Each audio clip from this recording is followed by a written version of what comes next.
नमस्कार।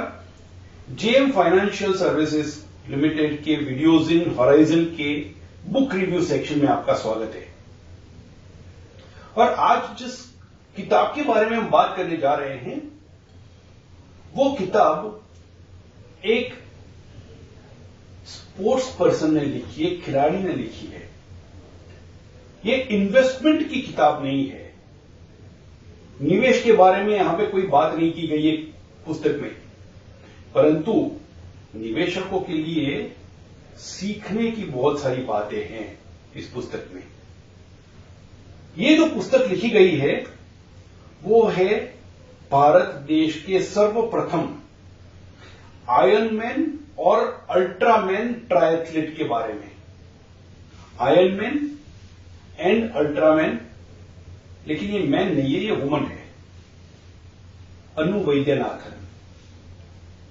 तो ये आयरनमैन और अल्ट्रामैन क्या है? आयरनमैन और अल्ट्रामैन ये दोनों तीन अलग अलग खेल का सम्मिश्रण है। और ये जो तीन खेल है, आयरनमैन सबसे पहले, वहां पे सबसे पहले 3.86 किलोमीटर की स्विमिंग होती है। उसके इमीडिएटली बाद 180.25 किलोमीटर की साइकिलिंग होती है और उसके बाद एक फुल मैराथन 42.2 किलोमीटर की रनिंग होती है। और अल्ट्रामैन इससे ऊपर सबसे पहले 10 किलोमीटर की स्विमिंग, उसके बाद 425.6 किलोमीटर की साइकिलिंग और उसके बाद 84.4 किलोमीटर की रनिंग। ये करने के लिए ताकत, हिम्मत और बहुत सारी और क्वालिटीज चाहिए। अनु वैद्यनाथन के शब्दों में अगर मैं बोलूं, जो पुस्तक में से मैं लिए हैं मैंने, you got to be crazy to be able to even think of participating in such a sport. इस प्रकार के खेल में हिस्सा लेने की सोच भी केवल पागलों को आ सकती है। और ये जो बात है ना, यही बात केवल स्पोर्ट में नहीं, निवेशकों के लिए भी लागू होती है। अगर आप लंबे अरसे के लिए निवेश करना चाहते हो तो यहां से बहुत सारी क्वालिटीज आपको सीखने मिलेगी। पुस्तक का नाम है anywhere but home, adventures in endurance. और ये जो आयरनमैन और अल्ट्रामैन की जो रेसेस होती है वो पूरे दुनिया भर में कहीं पे भी होती है और ज्यादातर भारत देश के बाहर होती है। अर्थात बेंगलोर की रहने वाली अनु वैद्यनाथन को अपने घर के अलावा बहुत सारी जगह पे जाना पड़ा। रेस में हिस्सा लेने के लिए तो ठीक है, लेकिन उसकी प्रैक्टिस करने के लिए भी देश के बाहर रहना पड़ा। लेकिन जब भी देश में भी रहती थी, घर पे भी रहती थी खुद के, तब भी जो समाज के बनाए हुए कुछ नियम है उससे काफी हटके रहती थी। और ये जो बात है उसी के लिए पुस्तक का शीर्षक है एनीवेयर बट होम। पुस्तक में बहुत सुंदर किस्सा बताया है कि जब अनु न्यूजीलैंड में आयरनमैन रेस के लिए तैयारी कर रही थी तो उसी समय वो पीएचडी भी कर रही थी और बेंगलोर में अपना बिजनेस भी चला रही थी। सामान्यतः प्रैक्टिस, पीएचडी और बिजनेस, ये तीनों मिला के हर हफ्ते करीब करीब 90 घंटे या उससे ज्यादा काम करती थी। 90 घंटे प्रति सप्ताह, 7 दिन का सप्ताह, तो औसतन रोज के 14 घंटे। इसीलिए उसने जो बोला ना कि ये सोचना भी पागलपन है रेस में हिस्सा लेना, लेकिन अब आप उसके ऊपर दो जोड़ दो, पीएचडी भी करना है और अपना बिजनेस भी चलाना है।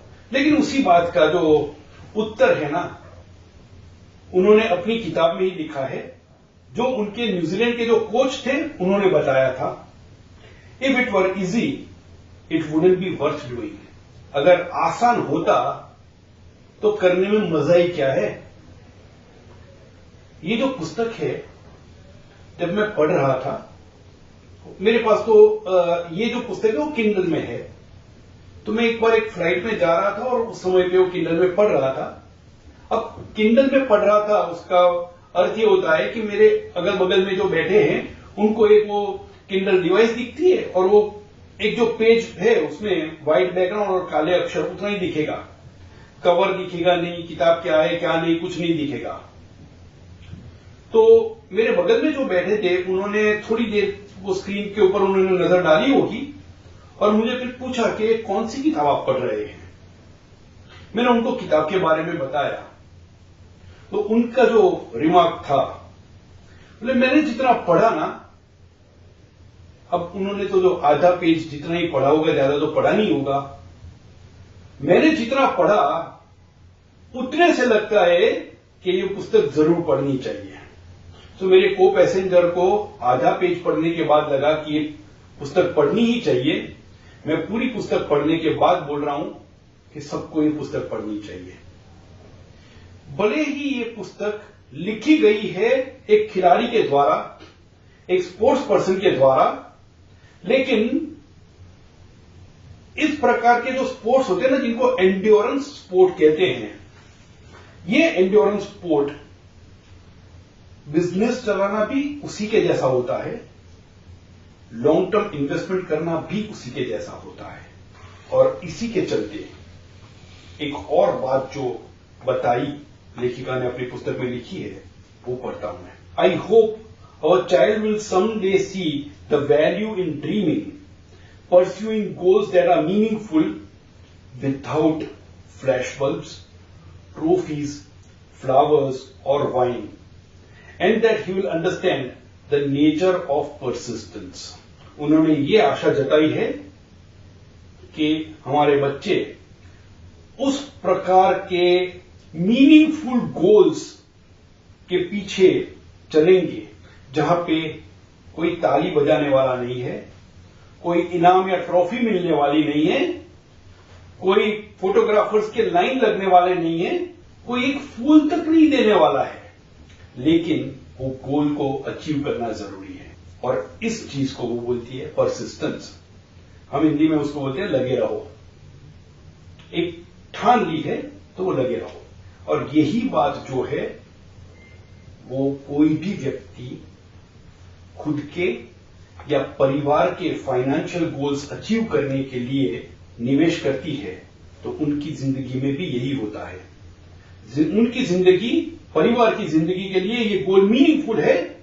दुनिया को कोई फर्क नहीं पड़ता आप वो गोल अचीव करो या ना करो। और इसीलिए मार्केट के उतार चढ़ाव के बावजूद निवेश में बने रहना, निवेश की योजना के हिसाब से निवेश करते रहना एंड्योरेंस स्पोर्ट से कम नहीं है। और अब जब अचीव करोगे तब परिवार को खुशी होगी, लेकिन दुनिया कोई आपको वाह वाह कहने नहीं आने वाली है। ये पुस्तक जिंदगी के विषय में, निवेश के विषय में, बिजनेस चलाने के विषय में और ऐसे कई विषयों में क्या क्वालिटीज सफलता की तरफ ले जाती है, उसका बहुत प्यारा संदेश देती है। मेरी आप सबसे गुजारिश है, अनु वैद्यनाथन लिखित anywhere but home, adventures in endurance, ये पुस्तक जरूर पढ़ें। म्यूचुअल फंड निवेश बाजार जोखिमों के अधीन है। योजना से जुड़े सभी दस्तावेजों को ध्यान से पढ़ें।